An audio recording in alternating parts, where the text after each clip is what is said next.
Folks, what just happened this weekend is the kind of moment that the media prays you forget by Monday morning. But we're not going to forget because you saw it, you felt it in the heart of America. President Donald J. Trump, he stepped onto that stage and the crowd, not just big, historic. A wave of red, white, and blue went on for blocks. Veterans in their uniforms, families with their kids on their shoulders. Flags were everywhere. The chants were deafening. The energy was electric. This is the kind of roar that you only hear when people know that their leader is fighting for them. And while all of this was happening, the Democrats, they were eating their own alive. Jasmine Crockett, one of their rising social media stars, dragged through the mud by her own party, guys. I'm talking staffers leaking horror stories, party insiders calling her a diva who's never at work, and even her public comments, they're turning into a political liability. Guys, we are talking pure humiliation about Jasmine Crockett out in the open from the very people who were supposed to be protecting her. It's unreal. It is unreal what's happening to the Democratic Party.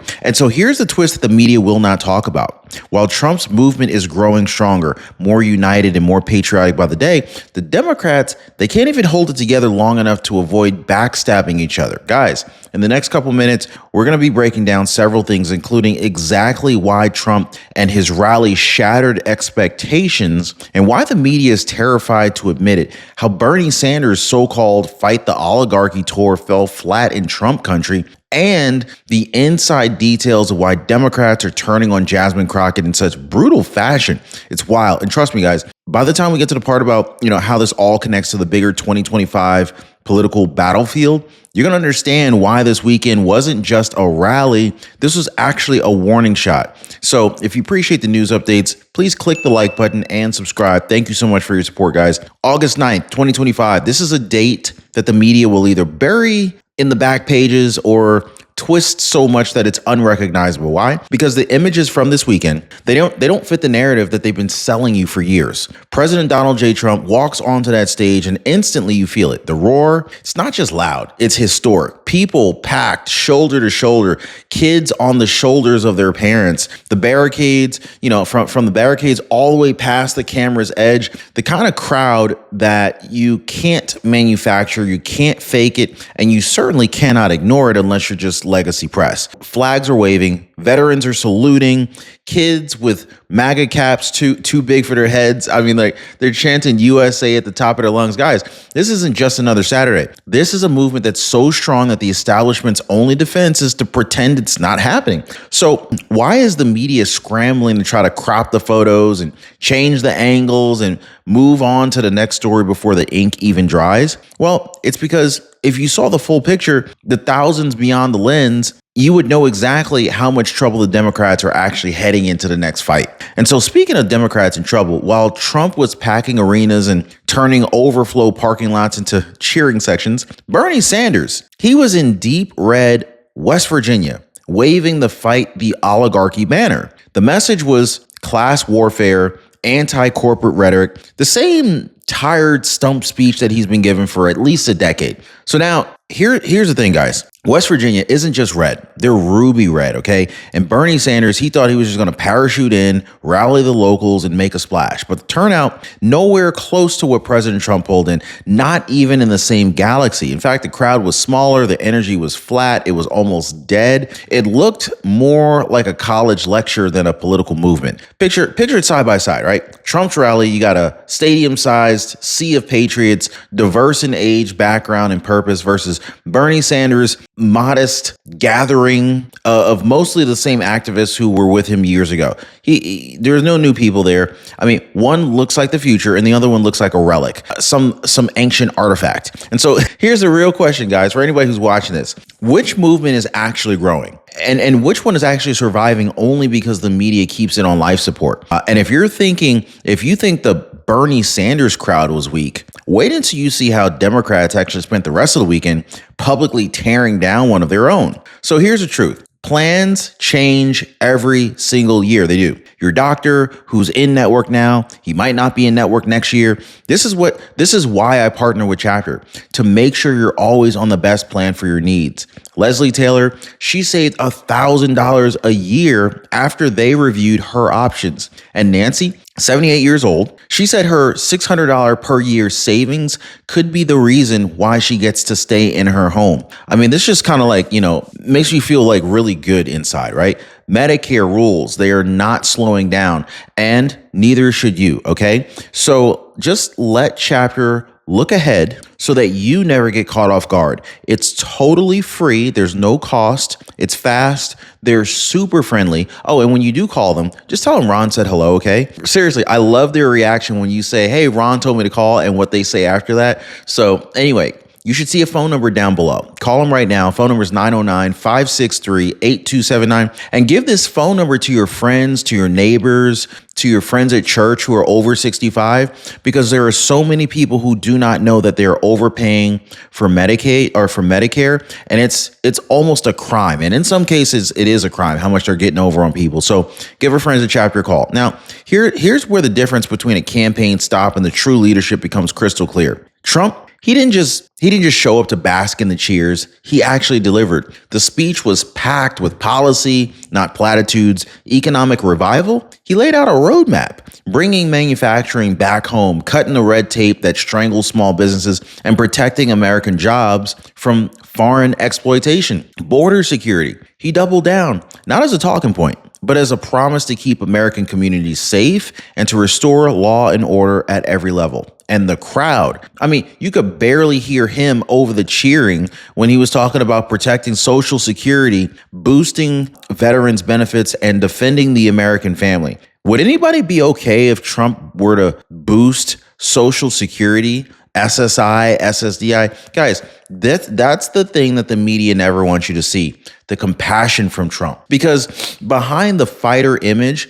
this president genuinely connects with the people on the ground. Listening, shaking hands, hearing their stories, and remembering a lot of their stories. It's wild. Every policy that he rolls out ties back to one mission: making life better for the American people. Now, if you compare that to the chaos inside the Democratic Party, they can't even get through one weekend without tripping over their own messaging. And you're going to see exactly what I mean when we dig into DC's so-called crime decline and why Trump's not buying it for a second. So the legacy media, they were busy patting themselves on the back this weekend, pointing to official stats showing violent crime in Washington, D.C. is down. They're going to tell you homicides are down, assaults are down, and they're going to act like the city's turned into some kind of a utopia overnight. But here's the truth. Numbers without context are just numbers, okay? Ask the people who live there, the ones who lock their doors in broad daylight, the ones who won't ride the metro after dark, who've seen their neighborhoods change for the worse.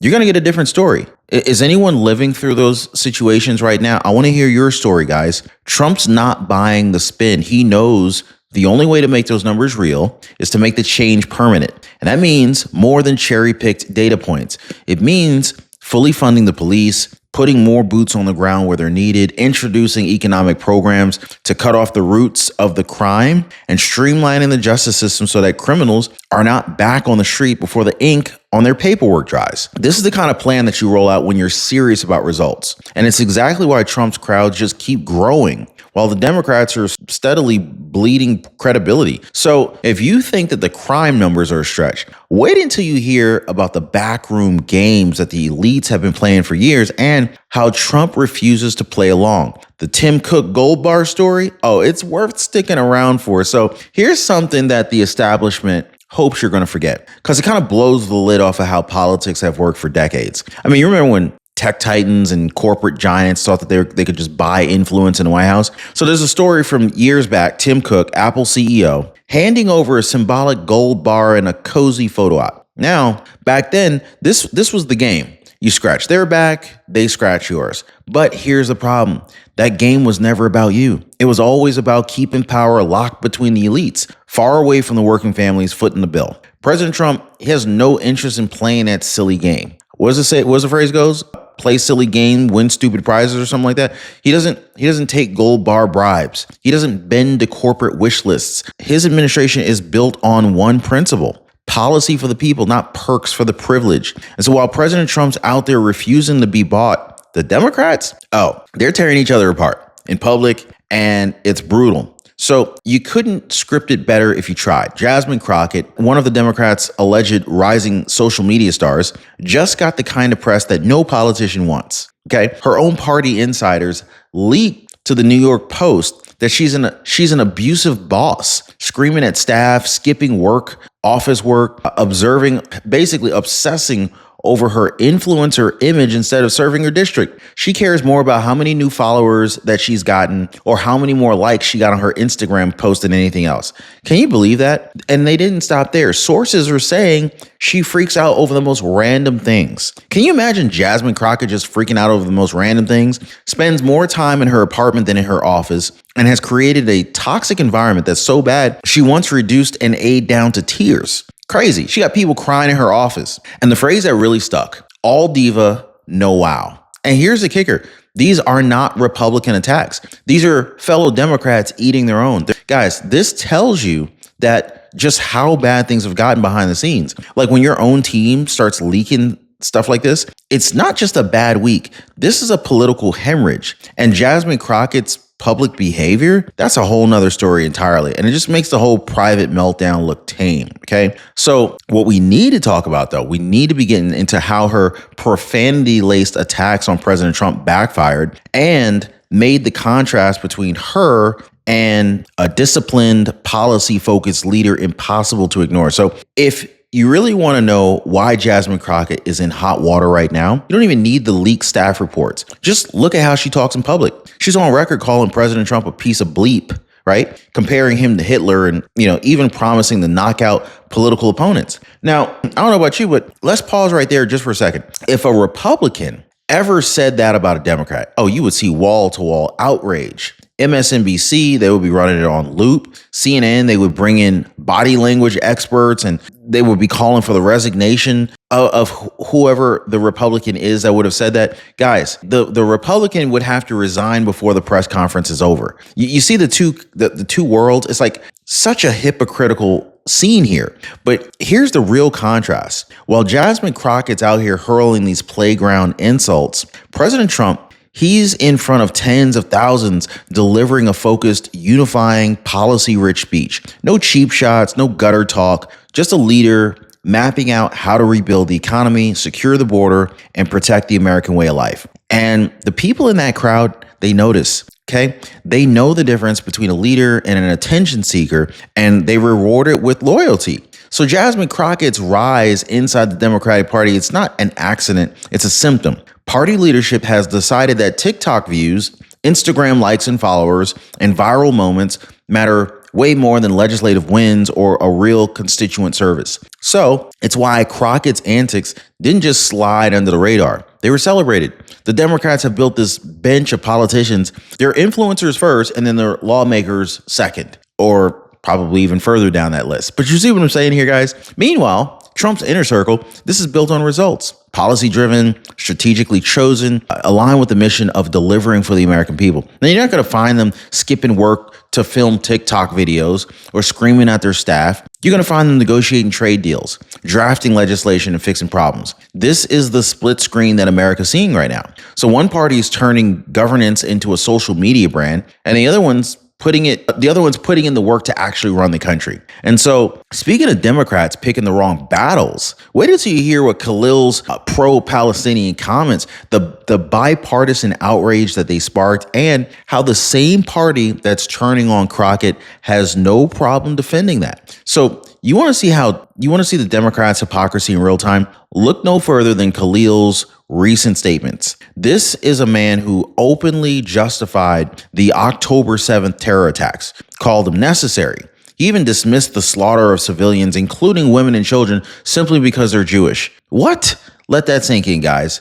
That's unbelievable, isn't it? So we're talking about hostage taking, forcing victims to dig their own graves, the worst. And Khalil brushes it off like, as if what had to be done. I can't even make this stuff up. So now here's where it becomes even more twisted. There's a bipartisan outrage over all of his presence in the United States, okay? Leaders from both sides are saying, well, why is he even here? Deport him. Do you think he should be deported? If you do, let me know. And yet, the same party that's publicly humiliating Jasmine Crockett for being a bad boss has people quietly defending Khalil or even pretending it's not worth talking about. So let me just go ahead and ask you, what kind of party tears down its own for petty power plays, but turns a blind eye to rhetoric that actually fuels extremism and anti-Semitism?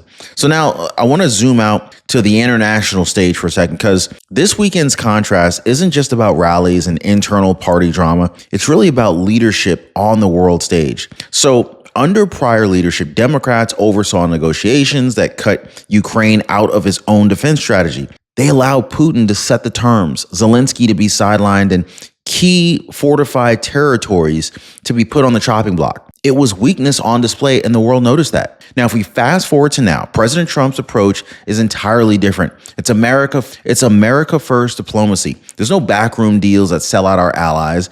There's no negotiating from a position of weakness.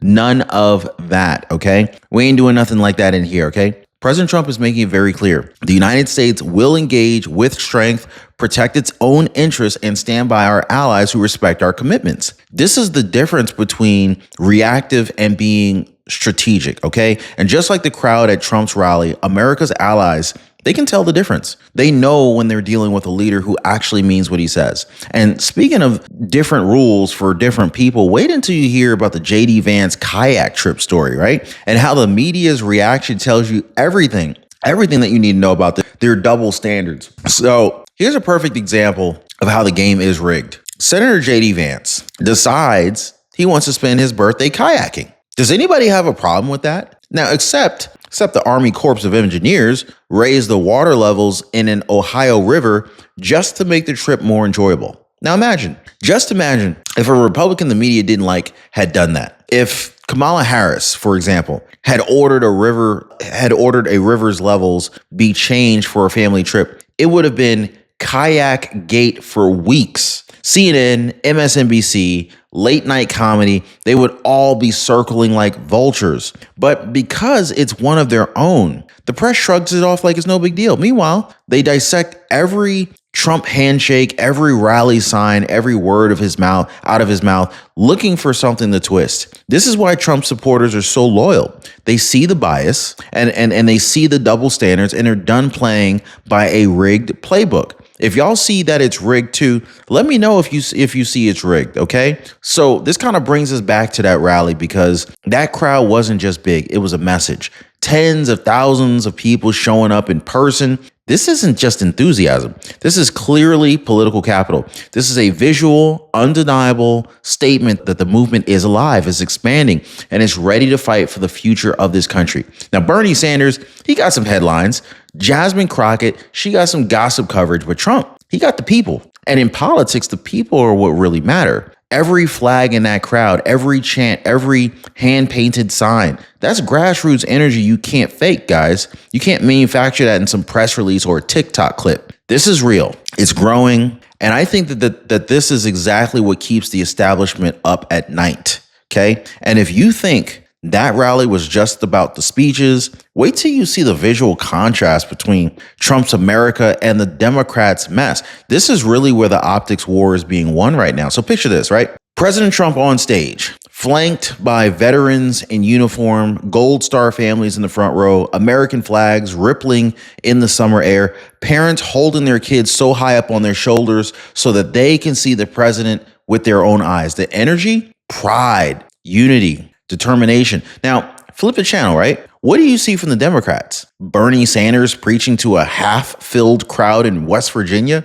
Jasmine Crockett under fire from her own party? Khalil's extremist comments hanging over them like a storm cloud, and headlines about insider leaks, staff meltdowns, and division? It's not just bad PR. This is a visual that screams instability. So on the one side projects strength, competence, and patriotism. But the other side looks like they can't even run their own team, let alone a country. So here's the thing. You don't need a political science degree to see which image is winning. The American people decide based on what they see and what they feel. So right now, the optics are rather clear. And the Democrats, they don't like what the mirror is showing them. So here we are. On the one side, you got a president who commands the loyalty of tens of thousands of people in person, who shows up with a plan, delivers on his promises, and inspires people to stand shoulder to shoulder for the future of this country. Now, on the other side, you got a party that publicly tears down its own, defending the indefensible and relying on the media to safety net behind and hide the damage. The divide couldn't be any more obvious or any more important,